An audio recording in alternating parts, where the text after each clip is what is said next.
Assalamualaikum warahmatullahi wabarakatuh. Di video kali ini saya akan membahas tentang cara mengatasi vertigo ya. Simak.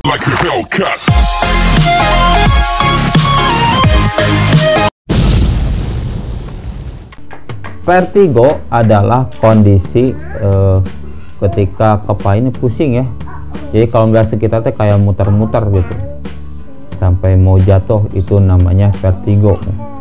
Ciri dari vertigo ini adalah selain merasa berputar ya dunia ini atau kelilingnya berputar, itu muncul mual ya, muntah, berkeringat, pergerakan bola mata juga kayak nggak normal ya. Itu vertigo tuh. Pendengaran juga itu kayak nggak kurang dengar ya, jadi kurang dengar, fokus gitu. Dan kadang-kadang berdenging ya, swing. Itu ciri dari vertigo ya. Nah, gimana cara mengatasi jika kena vertigo ya? Jika kena vertigonya itu berdiri, itu duduk aja ya, tapi jangan membungkuk, nanti tambah pusing. Jadi duduk. Terus yang kedua, jika kena vertigonya saat berbaring, itu juga duduk aja ya, biar si vertigonya hilang.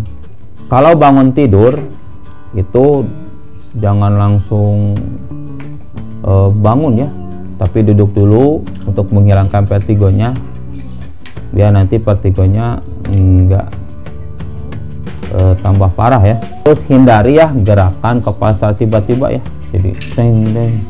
Maksudnya itu bakal lebih parah lagi ya vertigonya jika kena vertigo. Kalau tidur juga itu harus posisinya si kepalanya lebih tinggi ya, jangan miring, nanti vertigonya tambah parah. Terus kalau lagi vertigo itu jangan menggunakan komputer ya kalau bisa, atau nonton televisi.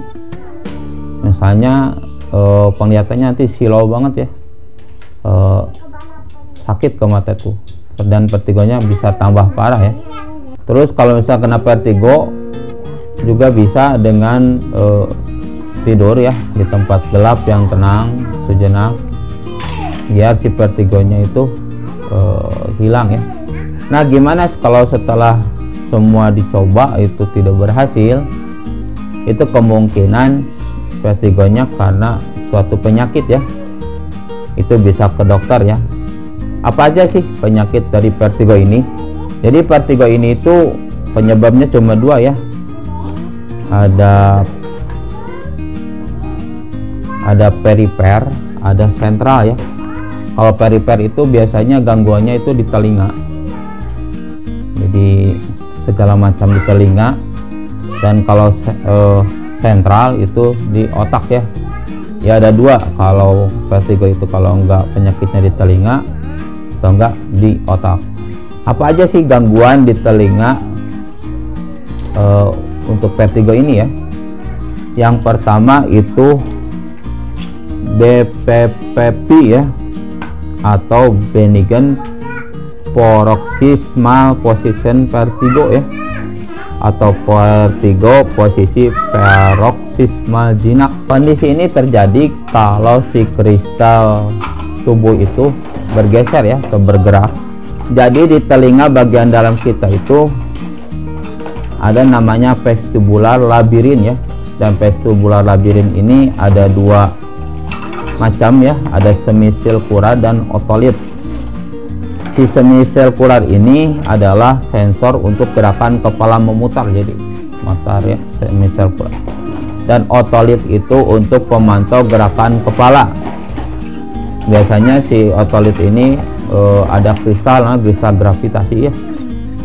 Nah, jadi kalau si kristal gravitasi masuk ke semisirkular, itu akan menyebabkan BPPV ya. Jadi vertigonya, penyakitnya BPPV. Dan biasanya cirinya itu kalau misalnya menggerakkan kepala itu akan timbul vertigo ya. Untuk mengatasi BPPV ini biasanya dokter menyarankan gerakan reposisi kanalit ya untuk memindahkan kristalnya. Jadi dengan terapi gerakan itu, tapi kalau misalnya tidak berhasil biasanya dioperasi ya, untuk menyelesaikan vertigo karena BPP. Yang kedua, labirinitis ya. Labirinitis ini kondisi salah satu saraf keseimbangan di telinga mengalami peradangan ya. Jadi saraf keseimbangan itu ada dua ya. Nah ini salah satunya itu mengalami peradangan. Cirinya itu mual, hilang keseimbangan, telinganya berdengung ya, pergerakan mata tidak terkontrol. Untuk mengatasi labirinitis ini, dokter biasanya mengasih obat-obatan ya, dan terapi namanya terapi rehabilitasi vestibular ya, atau vestibular rehabilitation therapy atau VRT ya. Ini untuk melatih otak dalam menyeimbangkan sinyal yang datang dari saraf vestibular ya. Yang ketiga itu penyakit Meniere ya.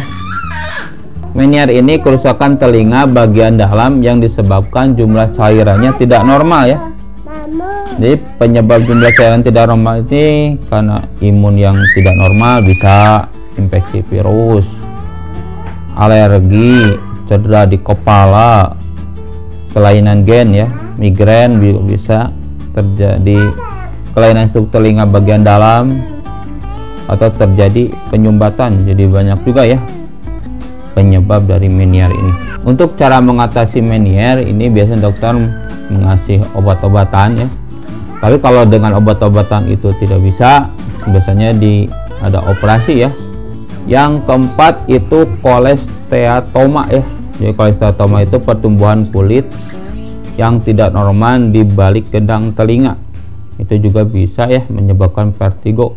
Biasanya karena infeksi telinga yang terus-menerus ya, itu bisa menyebabkan kolesteatoma ya. Yang kelima, otosklerosis ya. Otosklerosis ini pertumbuhan tulang yang tidak normal pada telinga ya. Jadi ada juga tulangnya itu tidak normal dan menyebabkan vertigo. Yang keenam ada fistula perilimpatik. Kalau itu ada robekan pada dinding pemisah telinga bagian dalam dan tengah ya. Jadi dinding telinganya itu rusak. Jadi si cairannya bisa berpindah-pindah dan menyebabkan vertigo ya. Yang ketujuh bisa juga karena migrain ya. Migrain itu sakit kepala sebelah, itu juga bisa menyebabkan vertigo ya. Yang kedelapan, sifilis. Sifilis itu infeksi bakteri yang bisa menghilangkan pendengaran, pusing, dan vertigo. Yang kesembilan, tekanan udara. Jadi biasanya ini bagi para penyelam ya. Kalau misalnya lagi nyelam, itu kalau misalnya nggak tahu triknya itu telinga bisa rusak ya, dan bisa mengalami vertigo. Nah gimana kalau misalnya yang dari otak ya, atau vertigo sentral? Biasanya yang pertama itu karena stroke ya. Stroke itu gangguan pasokan darah yang ke otak ya, jadi ada gangguan pasokan darahnya. Biasanya kalau nggak karena pendarahan atau enggak ada gumpalan ya. Yang kedua bisa juga neuroma akustik ya, atau ada tumor jinak pada saraf penghubung otak dan telinga dalam. Itu juga bisa menyebabkan vertigo ya. Yang ketiga, multiple sclerosis ya. Jadi imunnya menyerang lapisan pelindung saraf otak dan tulang belakang. Itu juga bisa menyebabkan vertigo. Yang keempat, penyakit Parkinson ya. Jadi pergerakan dan keseimbangan tubuhnya tidak normal ya. Itu bisa ada gangguan fungsi otak. Itu juga bisa menyebabkan vertigo. Yang kelima itu diabetes ya. Jadi diabetes itu juga bisa menyebabkan vertigo, karena dengan diabetes biasa ada pengerasan arteri dan penurunan pasokan darah ke otak. Yang keenam, kehamilan ya. Kehamilan juga bisa menyebabkan vertigo karena ada perubahan hormon, penurunan gula darah, dan penyempitan pembuluh darah. Yang ketujuh, malformasi Chiari. Biasanya jaringan otaknya turun ke saluran tulang belakang ya. Itu juga menyebabkan vertigo. Yang kedelapan, gangguan kecemasan ya. Jadi cemas, panik, stres juga dapat memunculkan vertigo ya. Yang ke-9 ada tumor otak ya. Tumor otak biasanya pada otak kecil atau cerebellum juga itu bisa menyebabkan vertigo.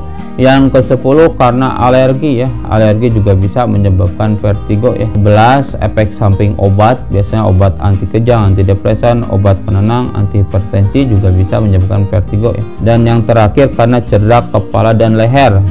Jika benturannya bisa merusak otak dan telinga bagian dalam, itu bisa menyebabkan vertigo. Mungkin itu yang bisa saya sampaikan tentang cara mengatasi vertigo. Semoga bermanfaat. Jangan lupa subscribe, like, komen, dan share. Terima kasih. Assalamualaikum warahmatullahi wabarakatuh.